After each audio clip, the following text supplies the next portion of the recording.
cabeça. Muito estranho isso. Mas vamos continuar assim, né? Por favor. Bárbara, Oi, amor!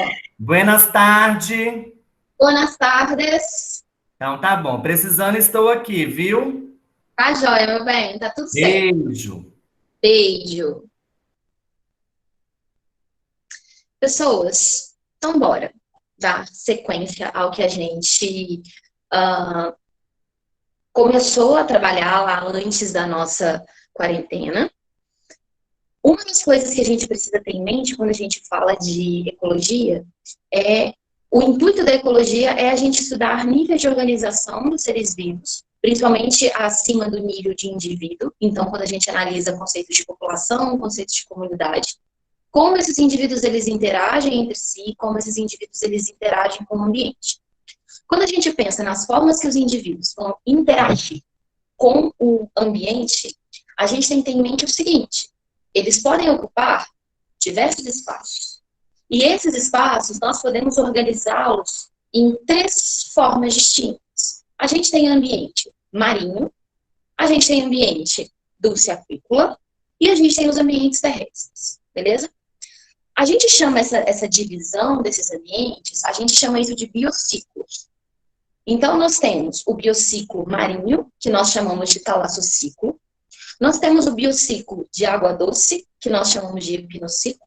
E nós temos o biociclo do ambiente terrestre.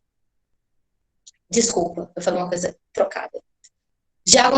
O ambiente marinho, talassociclo. Ambiente de água doce é o liminociclo. E ambiente terrestre, epinociclo. Beleza? Vamos focar no ambiente terrestre. O ambiente terrestre, ele tem alterações, ele sofre influência majoritariamente do relevo, temperatura, pluviosidade. Isso vai estar relacionado à latitude que esse local está localizado no globo, porque está diretamente relacionado com a insolação, com a temperatura desse local. E de acordo com essas variações, a gente vai ter diversos ecossistemas surgindo em pontos específicos, beleza? E aí, focando dentro do que nós temos no nosso território nacional, dentro do que nós temos no Brasil. A gente tem, portanto, os biomas brasileiros, que são regiões. Quando a gente pensa em bioma, a gente está falando de um nível de organização dos seres vivos. E tenho em mente que um bioma, ele não é uma coisa uniforme. O bioma não é uniforme. O bioma, ele vai agregar diversos ecossistemas que estão ali naquele determinado local. Então, apesar de ser o bioma Amazônia, a gente pode ter diversas variações ali dentro. Quando a gente fala do bioma Mata Atlântica, a gente pode ter diversas variações ali dentro, beleza? Então, quando a gente fala de um bioma, a gente está falando de uma região específica, que geralmente vai ter uma temperatura comum, vai ter uma pluviosidade comum, um relevo característico, que vai propiciar o surgimento de ecossistemas específicos ali dentro. Tudo bem? Qualquer dúvida, vocês escrevam ali no chat, tá? O primeiro bioma que eu quero falar com vocês é o bioma da floresta amazônica, é o bioma amazônico. O bioma amazônico, ele está localizado no nosso território nacional, majoritariamente na região norte, tá? A floresta amazônica, ela não é exclusiva do Brasil, a gente tem outros países de fronteira, como Bolívia e tal.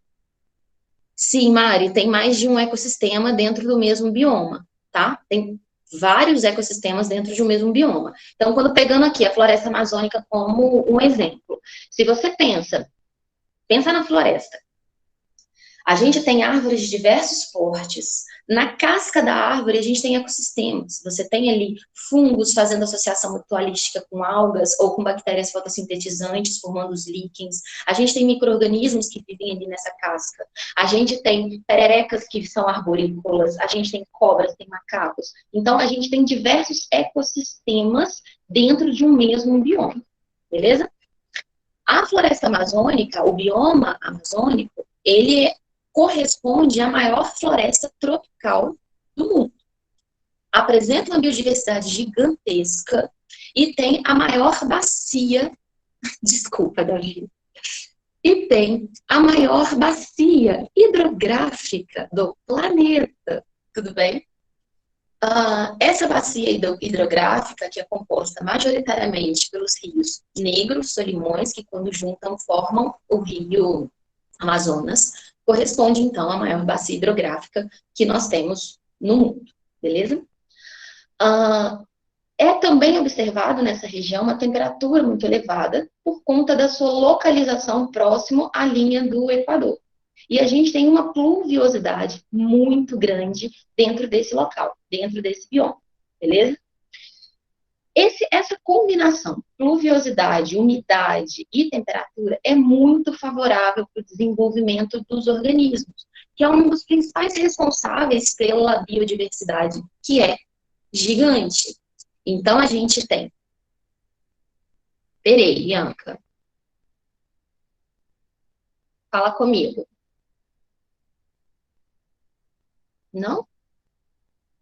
Sim, chove muito. Lá chove praticamente todos os dias. O índice pluviométrico, lá, para vocês terem uma ideia, a média anual pluviométrica no bioma Amazônia é em torno de 2.500 a 5.000 milímetros por ano. Isso é muita coisa. E essas chuvas, elas são bem distribuídas ao longo do ano, não fica concentrada num período só, tá? Então, é bem distribuído ao longo do ano e praticamente chove todo dia chove. E essa combinação, umidade, temperatura, favorece biodiversidade, tanto de flora, quando eu estou falando dos organismos vegetais que vivem ali, como vocês podem ver aqui nessa imagem, é uma floresta, a gente classifica essa floresta como floresta ombrófila densa, porque é uma floresta que o índice pluviométrico dela é elevado e constante ao longo do ano, e é uma floresta densa, uma floresta condensada, uma floresta fechada, tá bem? E a gente tem uma grande biodiversidade de fauna e uma biodiversidade de micro-organismos. Aí é onde entra a questão que a Yasmin está levantando para nós. Mas o solo não deveria ser rico? Se eu tenho uma fauna, uma flora muito desenvolvida, de certa forma, né? O que acontece? O que a gente observa na Amazônia? O que a gente pensa? Se consegue suportar uma floresta desse tamanho, o solo ele tem que ser riquíssimo. Só que, na verdade, não é isso que a gente observa lá. O que a gente observa no domínio da Amazônia, a gente tem um solo que é arenoso e um solo muito pobre.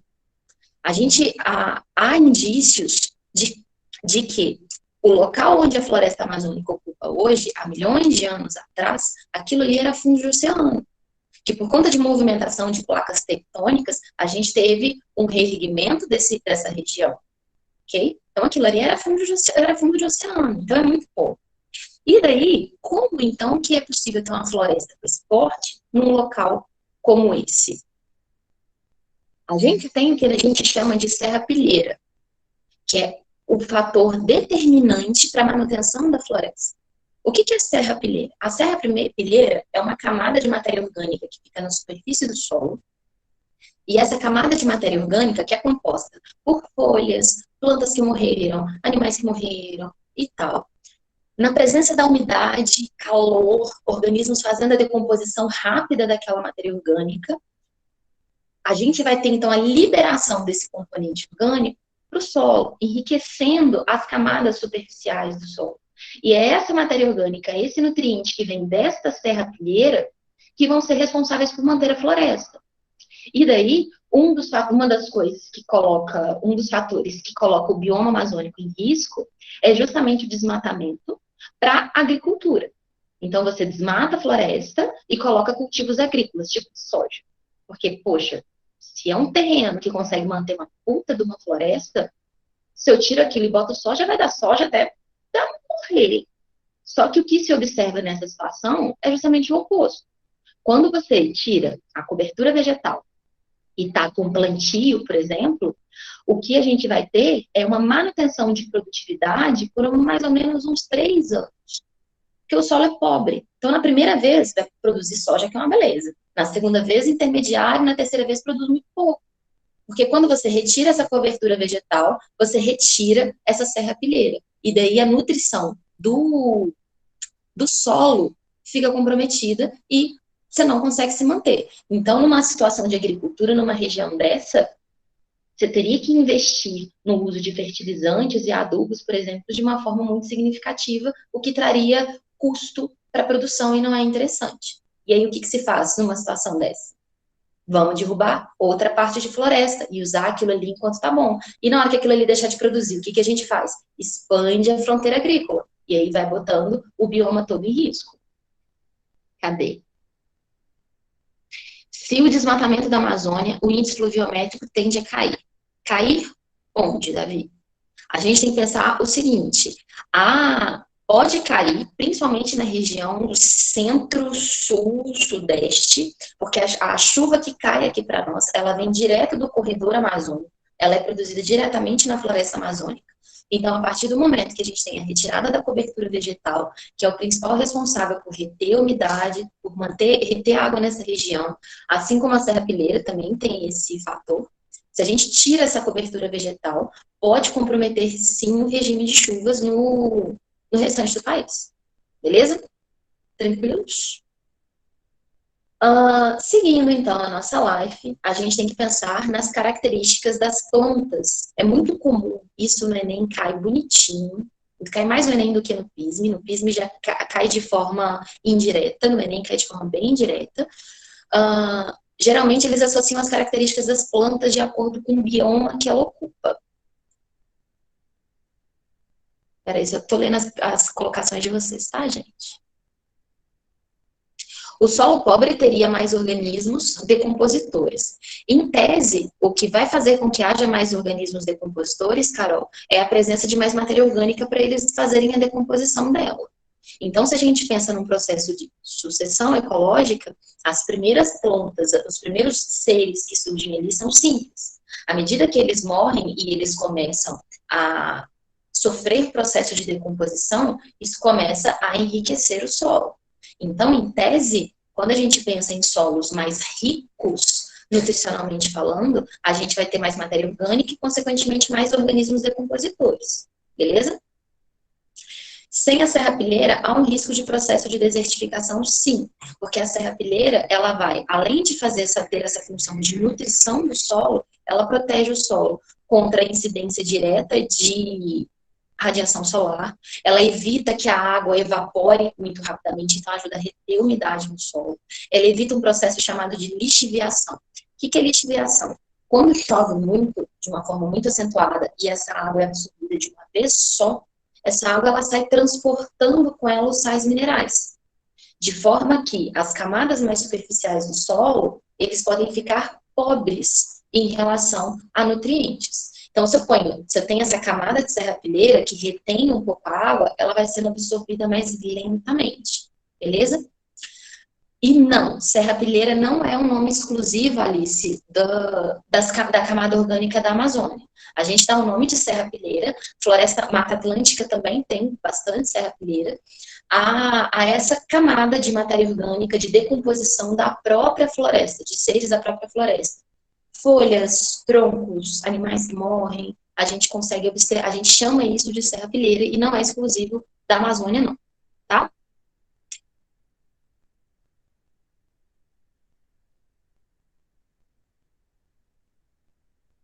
Imagina que o solo é um solo pobre, não seria um desmatamento necessário.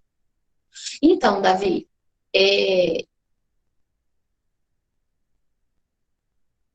só estou vendo aqui as perguntas de vocês. Yasmin, o solo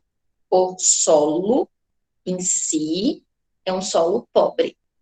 O que vai ajudar a manter esse solo mais rico em nutriente, porque assim, se eu tiro a serrapilheira, o solo em si não consegue manter a floresta. Nem a floresta, nem o cultivo agrícola. Então, o que é responsável pela nutrição não é o solo em si, é o que está ali em cima dele, sacou?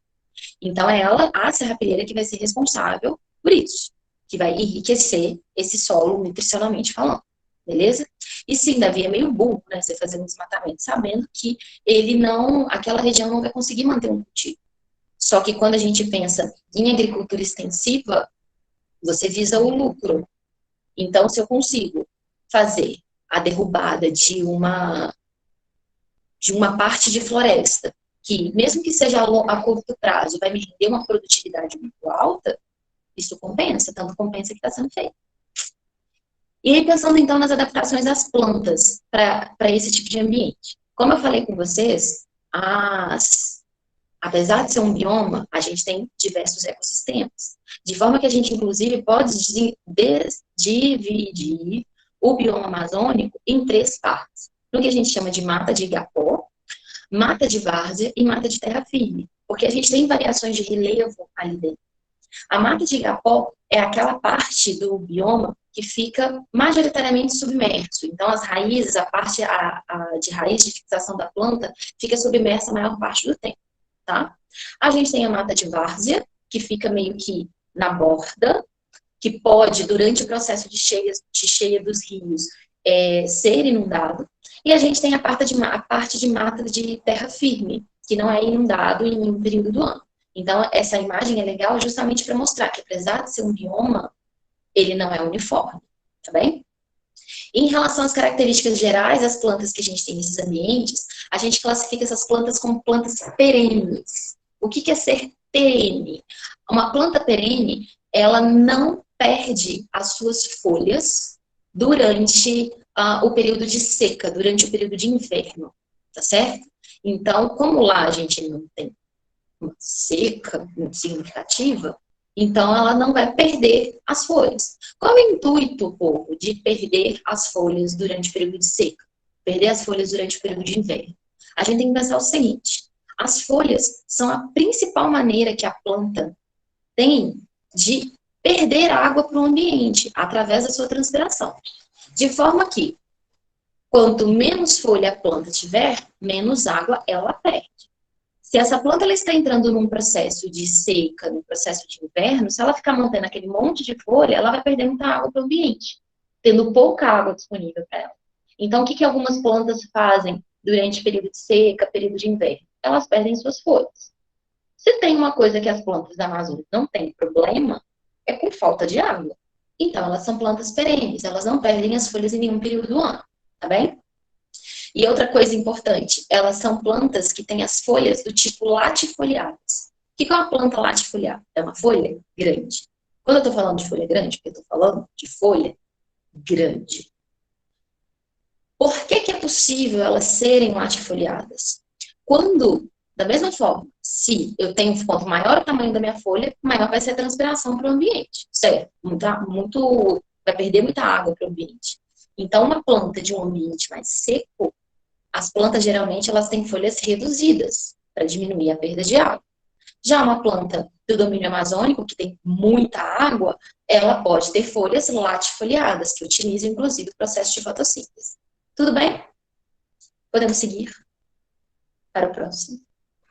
Então, a gente vai seguir para o exato, não é exato, digamos o oposto, que é a nossa caatinga. Caatinga, em Tupi-Guarani, significa mata branca. E daqui a pouco a gente vai entender por que eles chamavam ela de mata branca, tá?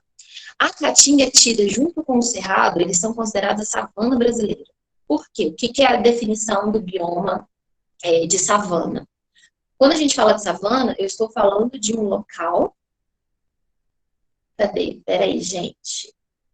Davi, sim, eu vou deixar essa aula depois para vocês. E, Camila, desculpa, eu não sei o módulo 5 que os meninos estão falando aí, tá?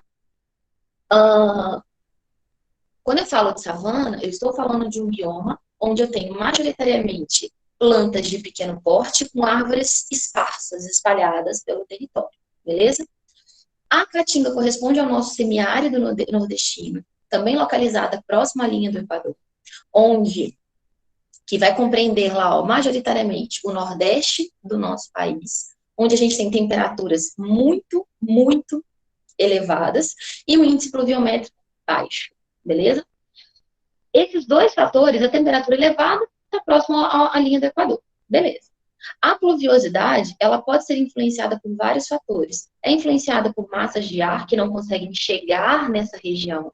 É influenciado pelo Planalto da Borborema, que é um planalto que impede que as massas úmidas vindas do oceano cheguem a essa região. A gente tem também a Chapada do Araripe, que dificulta a chegada da umidade da Amazônia até esse local. E isso faz com que, então, a gente tenha um local que tenha temperaturas muito elevadas, tenha um índice pluviométrico muito baixo. Quando eu falo de um índice pluviométrico baixo, pensa na Amazônia. Falei que o índice pluviométrico lá varia em torno de 2.500 a 5.000 milímetros de chuva por ano.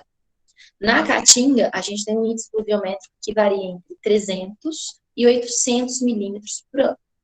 Então, chove, só que o índice pluviométrico é baixo, beleza? E ele é concentrado no período do verão, de forma que o restante do ano é muito seco, beleza? E aí eu gosto dessa imagem porque ela mostra justamente dois locais. Embaixo vocês conseguem entender o porquê que é chamada de caatinga, de mata branca. Porque no período de seca é muito comum as plantas perderem suas folhas, por exemplo. Fica meio esbranquiçada, a paisagem fica esbranquiçada. E vocês conseguem perceber na imagem de cima, é o mesmo local. Qual é a diferença? Chuva. Então, se chover, ela fica verdinha, igual vocês veem lá em cima, beleza? A gente tem nesse local um solo que tem que é relativamente rico, ele não é pobre como o solo da floresta amazônica, ele é relativamente rico, tanto que quando chove, floresce, beleza? É muito comum a presença de plantas caducas. O que é uma planta caduca? Uma planta caduca é o oposto de perene. Uma planta caduca são as plantas que perdem as suas folhas durante o período de seca. Qual é o intuito? Diminuir a perda de água, beleza? Então, plantas caducas são plantas que perdem as suas folhas. E a gente também tem plantas chamadas de plantas xerófitas. Uma planta xerófita é uma planta que é adaptada ao ambiente árido e semiárido, ok? Então, uma planta xerófita, quais são as estratégias que elas vão apresentar para viver nesses ambientes? Elas vão apresentar raízes relativamente profundas, beleza? Elas fazem o armazenamento de água nas próprias raízes ou nos seus caules. E para armazenar água, elas precisam ter aquele parênquima de armazenamento, puxa na cabeça, lá primeiro ano, histologia vegetal. Precisa ter parênquima aquífero para fazer o armazenamento da água, seja no caule, seja nas raízes. E elas podem apresentar folhas reduzidas de tamanho reduzido, ou até mesmo folhas modificadas a espinhos, como a gente consegue observar aqui nessa cactácea, beleza? Observe, inclusive, que nessa cactácea, além dela armazenar água no seu interior, o próprio caule vai ser o responsável por fazer a fotossíntese. E qual é a ideia de uma planta que armazena água no seu interior? Ter as folhas modificadas a espinhos. Essas folhas, essas plantas, como elas armazenam muita água, elas poderiam ser alvo de herbivoria, já que tem muita água no ambiente seco, certo? Então, elas terem as folhas modificadas a espinhos é benéfico, tanto para diminuir a perda de água para o ambiente, quanto para protegê-las contra a herbivoria, beleza? Mari, planta caduca são as plantas que perdem as folhas durante o período de seca, tá bem? Então, elas perdem as folhas durante o período de seca, porque daí elas diminuem a perda excessiva de água para o ambiente. Como seria? Amor, eu vou mostrar para vocês, no finalzinho da apresentação, umas questões anteriores de Enem, uma questão de PISA, mostrando como isso é cobrado, beleza? Aí eu consigo te exemplificar melhor isso daqui a pouco. Qual é a diferença entre espinho e acúleo? Peraí, rapidinho. Folha aciculifoliada é diferente do espinho? Carol, quando a gente fala de folha aciculifoliada, a gente está falando desse acúleo, na verdade, tá? Porque são aquelas estruturas que ficam na superfície da epiderme e que se destacam com facilidade, beleza? A diferença de espinho e de acúleo está relacionado à origem histológica desses tecidos, dessas estruturas. O acúleo, ele é uma estrutura epidérmica, ele fica na superfície da epiderme e ele solta, ele se destaca com facilidade. O espinho, ele é uma alteração, ele é uma continuidade, como se fosse uma continuidade do caule. Então, ele não se solta com facilidade, beleza? E uma planta caduca e caducifólia, sim, Antônio. não sei quem é essa pessoa, apogeu segundo ano, é a mesma coisa, tá bom? E daí, a gente tem a mata dos cocais. A mata dos cocais, se vocês observarem aqui nesse mapinha ao lado, ela é essa parte verde que está aqui. Observem que ela está entre a Amazônia, a Caatinga e também faz divisa com o Cerrado. Ela, portanto, é o que nós chamamos de ecótone. O ecótone é uma região de transição, beleza? Então, ela seria uma região de transição, sofrendo influência, portanto, desses 3 biomas. A gente pode classificar a Mata dos Cocais também como uma floresta ombrófila aberta. E aqui, ó, tá vendo aqui nessa imagem, essa parte verde aqui, ó, onde eu tô apontando com a seta? Aqui é a Caatinga. Ela é localizada majoritariamente no Nordeste brasileiro. Tá? Aqui, ó, nesse outro mapa aqui, ó, essa parte rosada. Beleza? Nordeste. Uma floresta ombrófila aberta, é a floresta que vai fazer a transição do bioma amazônico para outros biomas. Então, ela meio que vai contornar todo o bioma amazônico. Então, todo tipo de vegetação que a gente encontra nesse contorno, a gente chama de floresta ombrófila aberta, que é exatamente o que a gente tem aqui na Mata de Cocais, fazendo a transição do domínio amazônico. Por isso, ela também pode ser classificada como uma floresta ombrófila aberta, tá bem? Apresenta altos índices pluviométricos e uma temperatura elevada, que vai favorecer biodiversidade. Porém, nesse local, a gente encontra majoritariamente palmeiras e castanheiras, beleza? E a gente tem 3 tipos principais de palmeiras e castanheiras que se desenvolvem nessa região, que é o babaçu, o buriti e a carnaúba. Então, quando a gente olha esse bioma, a gente tem, assim, palmeiras a rodo. O que é majoritário nessa região são essas palmeiras, principalmente essas 3, que vão ter para essa região uma importância econômica muito significativa. Tanto porque é possível se extrair a semente, principalmente do babaçu e do buriti, e a gente também consegue utilizar as fibras das folhas para a produção de artesanato, beleza? Então, tem uma importância econômica muito grande para o povo dessa região. Tranquilos? Cadê? Kai, uma floresta ombrófila aberta é a floresta, é o tipo de vegetação que a gente encontra margeando o domínio amazônico. Então, quando a gente vai ter a transição do domínio amazônico para outros biomas, esse período de transição, a gente tem o que nós chamamos de floresta ombrófila aberta. Beleza? E um ecótono, aí o Gabriel já respondeu para nós. Ela é um ecótono, a Mata de Cocais é um ecótono entre a Amazônia, o Cerrado e a Caatinga. Aqui nessa imagem vocês conseguem ver isso com facilidade. Ela é esse verdão aqui em cima, que está justamente na divisa entre a Amazônia, o Cerrado e a Caatinga. Beleza? E aí a gente tem o Cerrado. O Cerrado, eu gosto muito dele.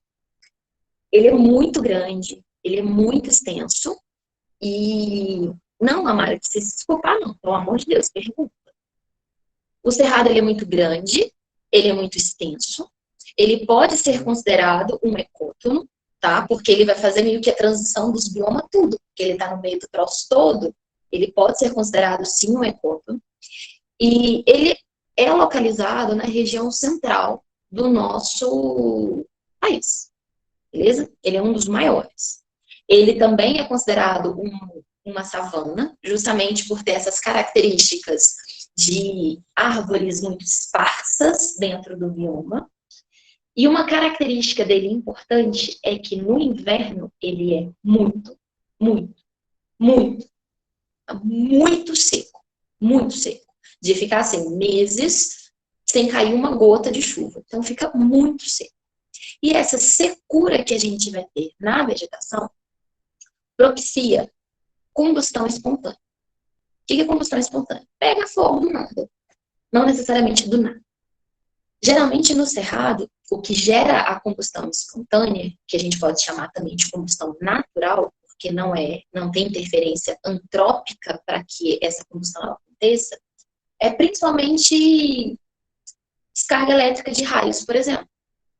Então, é muito comum a gente ter fogo antecedendo chuva.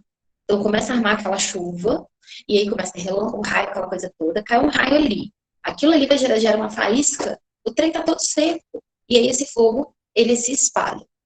Que não necessariamente é algo ruim. O fogo, ele é importante para esse bioma. O fogo natural, da combustão espontânea, é importante para esse bioma. Por duas razões principais. Primeiro, vocês já viram, no segundo ano de ensino médio de vocês, que sementes para germinar, elas têm que ter a sua dormência quebrada. O que é isso? A dormência, ela só vai permitir que essa semente germine em condições favoráveis. Logo, quando você tem um incêndio natural ali acontecendo, e na maioria das vezes isso só vai acontecer antecedendo uma chuva, se a dormência da semente é quebrada nesse momento, isso é algo super positivo, porque vai chover depois. Se vai chover depois, essa semente vai ter condições de germinar e originar um novo indivíduo. Então, o fogo, ele é importante para a germinação da semente de diversos vegetais nesse local, beleza? Além de ele fazer uma limpeza no terreno. Algumas sementes, para elas conseguirem germinar, elas não podem ter uma competição. Então, o fogo vem limpando o terreno, quebra a dormência daquelas sementes, logo depois vem a chuva. E aí, essa chuva que chega, ela vai tanto apagar aquele fogo que estava ali sendo gerado, sendo produzido, quando produzir uma condição específica, uma condição favorável ao desenvolvimento daquela semente que teve a sua dormência quebrada. Beleza? Ianca, você não tem, digamos, uma estrutura. Quando a gente fala de germinação da semente, o primeiro pontapé para germinação de uma semente é o que a gente chama de embebição. O que é embebição? É a semente absorver água e aí ela aumenta de tamanho. Quer ver um exemplo de embebição? Você pega feijão e bota na água. Tem muitas pessoas que fazem isso. Você pega feijão e deixa ele de molho na água antes de cozinhar, de um dia para outro. Quando você for lá olhar, você vai ter vários feijões que a casca deles está quebrada, está rompida. Isso é o quê? A semente absorve água, ela incha, esse inchaço rompe o tegumento, que seria uma barreira para a semente germinar, e daí ela consegue se desenvolver. Então, você não tem uma estrutura que sente a chuva, é a semente em si que vai conseguir perceber a umidade do ambiente, que é o fator principal para a germinação da semente, é a umidade. Beleza? E aí, muito cuidado, pessoal, quando a gente fala de floresta amazônica pega fogo. É uma floresta úmida, não é comum pegar fogo. O cerrado é muito seco, então ele pega fogo. Uma coisa é o fogo natural, a outra coisa é o fogo oriundo de ação antrópica. Beleza?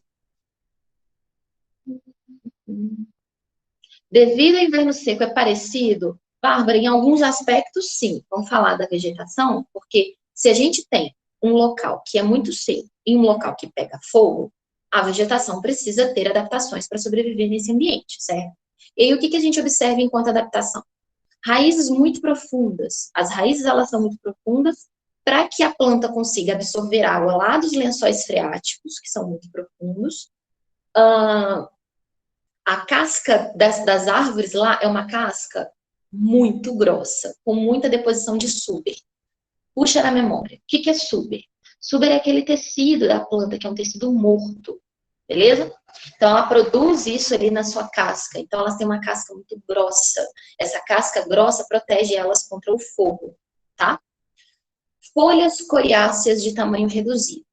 As folhas terem um tamanho reduzido é legal porque diminui a perda de água para o ambiente. E o que é essa folha coriácea? A quantidade, a deposição de cera na superfície dessa folha é tão grande que ela fica dura, ela parece um couro.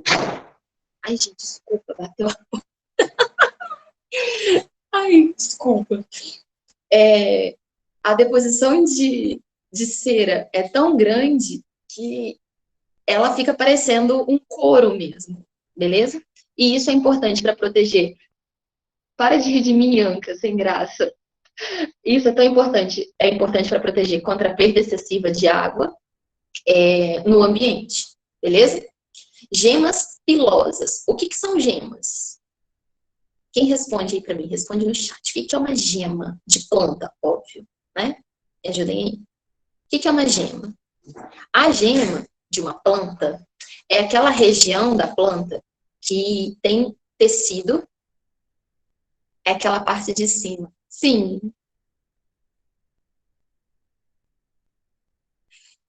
Aquela parte, aquela região que tem muito tecido meristemático.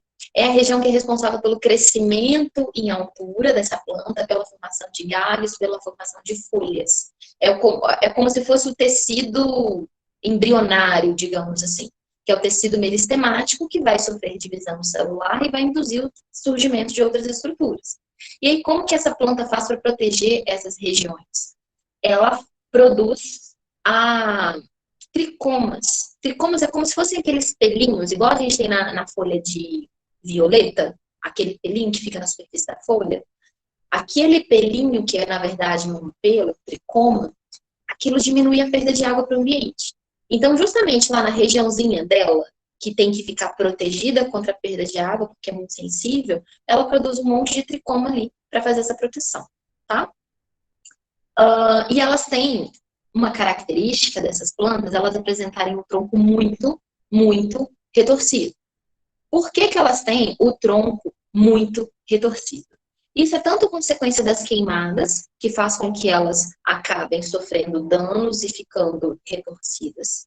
Isso está relacionado com a constituição química do solo.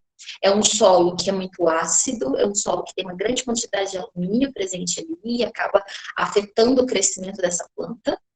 E esse caule tortuoso, esse tronco tortuoso, ajuda a reter a água, porque a água não escorre, ela vai ficando presa nas voltinhas que o tronco dá. Ajuda a reter a umidade, tá bem? E a parte das gemas pilosas. A gema são aquelas que correspondem às regiões de tecido meristemático, tá? Que vai ser responsável pelo crescimento da planta, pela produção de galhos laterais, pela produção de folhas novas. Então, é uma região que é muito sensível, muito delicada, e que, se for danificada, compromete o crescimento da planta. Como ela faz para proteger essa região? Produz tricomas, que é como se fossem pelinhos, tá? Que vão diminuir a perda excessiva de água que acontece ali. Beleza? Bárbara, estratégia específica, filha, é perna para quem tem.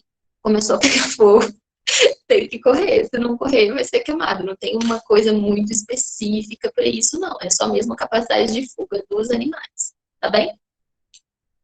Queridos, aí, próximo ali ao nosso cerrado, a gente tem o Pantanal, que também não é um bioma exclusivo. Aliás, o único bioma exclusivamente brasileiro é a Caatinga, tá? Que só está presente no nosso país, que faz com que aquele bioma ele seja único.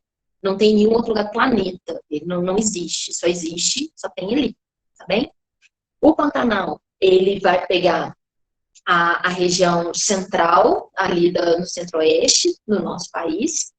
É um local que a gente tem uma grande biodiversidade, principalmente de aves, répteis e anfíbios. É considerado uma das maiores planícies alagadas do mundo. E quem faz o alagamento dessa planície é o Rio Paraguai. Então, quando o Rio Paraguai ele sobe, ele aumenta o seu nível no período de chuva, ele inunda essa planície, beleza? E isso traz uma característica muito grande para esse local, que é um solo muito fértil. Por que quando o rio sobe, deixa o solo muito fértil? Um rio, ele traz nas suas águas uma grande quantidade de matéria orgânica. Quando o rio sobe, essa matéria orgânica se espalha pelo solo. Quando ele desce, essa matéria orgânica fica ali concentrada. Então, é um solo muito rico, que faz com que esse bioma esteja sendo ameaçado, principalmente em decorrência desse solo fértil, para a agricultura. Porque se é um solo fértil, beleza, então vamos plantar aqui. E isso está colocando o bioma em extinção. E uma outra coisa que também está colocando o bioma em extinção é o fato de Quando o rio vem, ele vem trazendo todos os seus contaminantes também. Quando ele sobe, esses poluentes, o lixo, como vocês podem ver nessa imagem, é espalhado pela planície. Quando o rio desce e vai seguir seu curso normal, esse lixo fica ali, beleza? Henrique, não seria necessariamente o humus, tá? O humus, ele é um produto de anelídeos, do grupo dos oligoquetos, que fazem a degradação, ajudam a... Eles são animais detritívoros, então o que eles vão fazer? Eles vão diminuir o tamanho das moléculas orgânicas, produzindo, então, um solo muito rico. Então, anelídeos são capazes de produzir essa substância, que é um humus, que pode ser usado como fertilizante. E esse humus, ele é muito rico, beleza? Quem mais? Mata Atlântica, pô, a gente tem tempo? Eu não tô marcando esse tempo, não. A gente tem tempinho. A Mata Atlântica é um bioma grande para danar. Como vocês podem perceber aqui nesse mapa, ela vai desde o sul do nosso país até o Nordeste. Ela pega toda essa parte litorânea, da parte do nosso litoral leste, que dá de cara para o Oceano Atlântico, por isso ela recebe essa nomenclatura, tá? É um dos biomas mais degradados. Então, essa imagem, aqui em amarelo, é onde inicialmente a gente tinha o bioma de Mata Atlântica. E em verde é o que sobrou dele. A gente tem hoje, restam mais ou menos 12% do bioma original da Mata Atlântica, tá? Então, é um dos biomas mais degradados que nós temos. E ele é degradado por quê? Porque, como ele é localizado nessa região costeira, nessa região litorânea, a sua degradação está diretamente relacionada ao nosso processo de colonização, ao nosso processo de urbanização sem planejamento, né? E expansão industrial, expansão agrícola, expansão agropecuária. E isso fez com que este seja um dos biomas mais degradados que nós temos no nosso país hoje, beleza? Em relação à vegetação que a gente tem nesse local, como eu falei para vocês, ele é um bioma muito extenso. Então, a gente vai ter neste bioma, diferentes tipos de florestas. Lembra que eu falei para vocês que a floresta amazônica é uma floresta umbrófila densa, porque ela tem chuvas distribuídas ao longo do ano e é uma mata muito densa, rica em plantas de origem tropical, tá? Quando a gente pensa no bioma da Mata Atlântica, acompanhem comigo a seta aqui no mapa. Ele vai desde cá, se meu irmão me ouvir falar que é cá de cima da Caatinga, ele me mata. Desde o norte, do nordeste do nosso país, aqui da região da Caatinga, percorre toda a parte litorânea, até chegar à região sul. Como a gente vai ter um bioma submetido a pluviosidade diferente, temperatura diferente, relevo diferente, ele vai apresentar suas peculiaridades. De forma que a gente consegue ver, essas caixinhas que estão aqui listadas para vocês, são todos tipos de florestas que nós encontramos dentro do bioma de Mata Atlântica, beleza? Então, aqui, ó, um verde mais escuro é o que nós chamamos de floresta umbrófila densa. É bem parecido com o que a gente tem aqui na floresta amazônica, beleza? Quando a gente fala de floresta umbrófila mista, olha aqui, mata de araucárias, que é a mata dos pinhais, que está aqui mais ao sul, nesse verde meio água choca. Algumas classificações englobam a mata dos cocais dentro do bioma de Mata Atlântica, outros a separam, beleza? Nas últimas questões do Enem, veio separando. Então, separem. E a gente tem o que a gente chama de floresta estacional semidecidual e floresta estacional decidual. Observem aqui, ó, esse tom de verde, que é esse verde que a gente tem aqui, e é esse verde que a gente tem aqui. Aqui, nesse tom de verde, que nós temos lá a floresta estacional semidecidual, isso quer dizer que aproximadamente de 25% a 50% das plantas perdem as suas folhas no inverno, beleza? Quando a gente fala de uma floresta estacional decidual, mais de 50% das plantas perdem as suas folhas na estação do inverno, que é esse verde que a gente encontra aqui, ó, mais a nordeste, que é mais quente, então elas perdem mais as folhas no inverno, tá bem? Então, a nordeste... aqui tá trocado, povo. Quando a gente fala do nordeste, a gente tem mais plantas caducas, e no sul, mais plantas perenes, tá bem? Carol, quando a gente fala da Amazônia, a água deixa o Igapó mais fértil também, sim. E quando a gente pensa quando o rio sobe e ele vai levar esses componentes orgânicos ali para o solo próximo, também ajuda a enriquecer, sim, é o mesmo efeito, tá? Gabriel, uma vegetação específica, só se a gente fosse colocar pasto. Porque, assim, em tese, o que a gente tem quando a gente degrada a Mata Atlântica, ou foram desenvolvidas cidades, centros industriais, ou foi retirada a cobertura vegetal para pecuária, tá? Mas a gente não tem, assim, um outro bioma ocupando esse lugar, tá bem? Não ainda. A Mata dos Pinhais. Então, a Mata dos Pinhais, ela poderia ser considerada uma parte do bioma de Mata Atlântica, beleza? A Mata dos Pinhais, que também é chamada de Mata de Araucária, ela é uma floresta ombrófila mista. O que é uma floresta ombrófila? Porque tem a sua chuva distribuída ao longo do ano. E por que é mista? Ela tem majoritariamente plantas tropicais. Só que ela também tem ali dentro as araucárias. Então, ali, ó, pega a região sul do nosso país, principalmente Santa Catarina e Paraná, também pega um pouquinho da parte sul de São Paulo. A gente tem muita chuva distribuída ao longo do ano. E é chamada de ombrófila mista porque, apesar de termos a maioria das plantas de origem tropical, a gente tem as araucárias, que elas não têm origem tropical.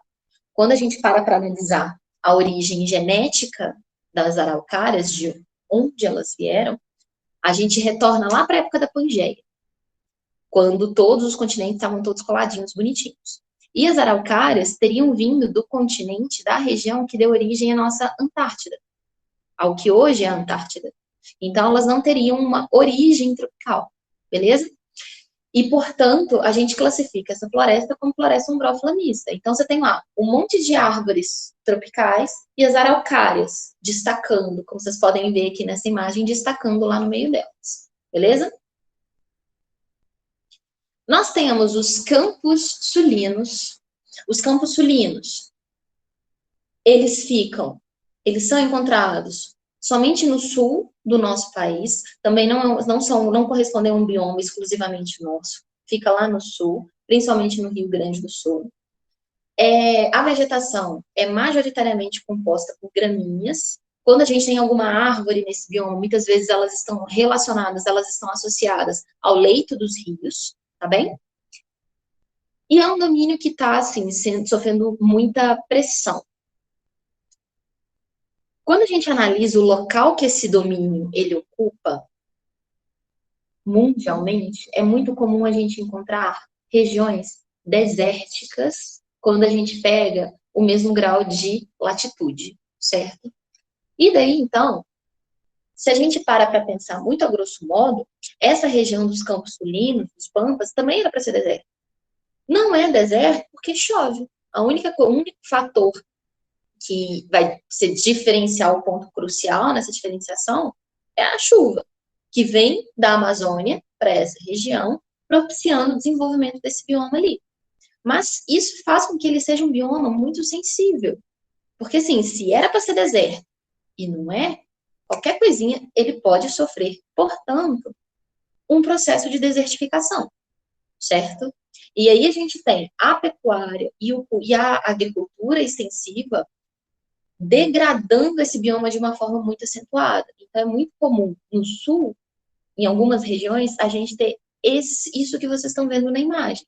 Locais que antes a gente tinha uma cobertura vegetal, que era de gramíneas, mas que estão virando grandes bancos de areia por conta do processo de desertificação. Tudo bem? Dúvidas? Não. E para a gente fechar a nossa parte de biomas brasileiros, a gente vai falar dos mangues. Os mangues correspondem a um tipo de vegetação costeira, um tipo de bioma costeiro que nós temos. É um local onde há a junção da água doce que vem dos rios com a água salgada do mar. Então, ali a gente tem uma mistura dos dois, compondo o que nós chamamos de água salobra, porque é menos salgada que do rio, mas tem mais sal. Desculpa, é menos salgada do que a do mar, mas tem mais sal do que a do rio, tá? A computação pode, Davi? Não só pode, como faz, tá? A compactação do solo pela pecuária vai comprometer, tanto fazendo, sei lá, maçando, comprometendo a sobrevivência das plantas, porque elas estão sendo pisoteadas, quanto porque o pisoteio do solo retira ar do solo. E vocês sabem que uma planta, para ela sobreviver, as suas raízes também precisam respirar. E se você tem um boi lá pisando em cima daquilo, tira o ar. Então o solo fica compactado, as plantas não conseguem se desenvolver ali em cima, e aí formam esses bancões, essas regiões de desertificação, tá? Cadê? Manguezal.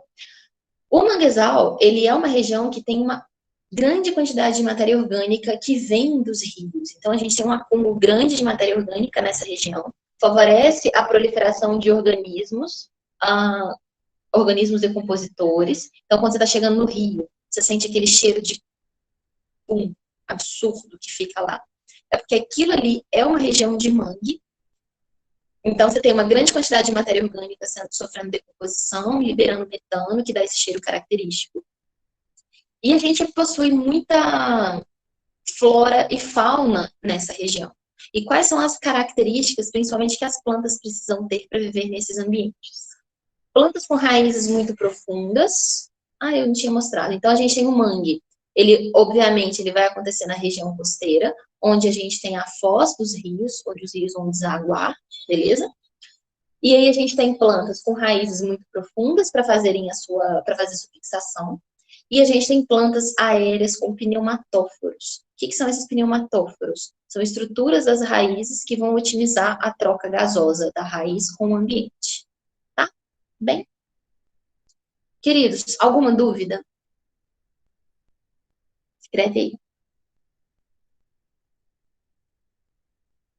Ali, ó, eu tenho a representação de um pouquinho da fauna que a gente tem nessas regiões. A gente tem muitos crustáceos e muitas aves, é muito comum. E sim, Rodrigo, vou botar nas plataformas para vocês. Eu também tô com saudade de vocês. Muito obrigada. Queridos, olha só, eu quero mostrar para vocês a forma que isso costuma ser cobrado de vocês no... Deixa eu só mostrar uma coisa aqui.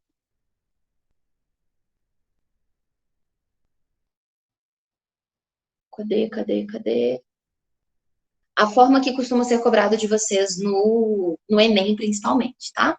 Então, a gente tem ali, ó, o manguezal é um dos mais ricos ambientes do planeta, possui uma grande concentração de vida sustentada por nutrientes trazidos dos rios e das folhas que caem das árvores. Por causa da quantidade de sedimentos, restos de plantas e outros organismos misturados à água salgada, o solo dos manguezais tem aparência de lama, mas dele resulta uma floresta exuberante capaz de sobreviver naquele solo lodoso e salgado. Para viver em ambientes tão peculiar, as plantas dos manguezais apresentam adaptações tais como... Fala para nós. E sim, isso cai no PISM, Maria, tá? Cai também. Engraçado. O que essas plantas elas têm que ter de adaptações? A gente marcaria, então, letra E, certo? Raízes respiratórias, ou pneumatóforos, que afloram no solo para absorver oxigênio diretamente do ar, tá bem? Caatinga. Então, tá falando da caatinga, que é o único bioma exclusivamente brasileiro, papapá.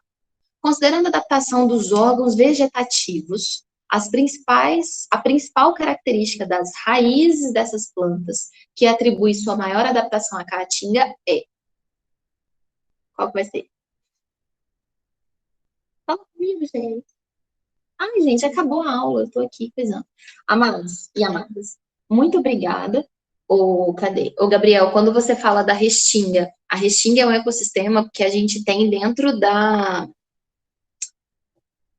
Como chama, gente? A gente tem, na verdade, o que nós chamamos de ecossistema costeiro. E os ecossistemas costeiros, eles englobam tanto as restingas quanto os manguezais, beleza? Costumamos focar mais nos manguezais, que são os mais cobrados. Mas seria um ecossistema costeiro também, tá bem? Aqui, vamos almoçar. E eu vou postar, vou disponibilizar isso aqui para vocês. Eu vou parar de gravar, cadê? Onde é que eu paro de gravar? Eu vou disponibilizar os slides para vocês, depois no portal, com uma lista de exercício específica dessa parte.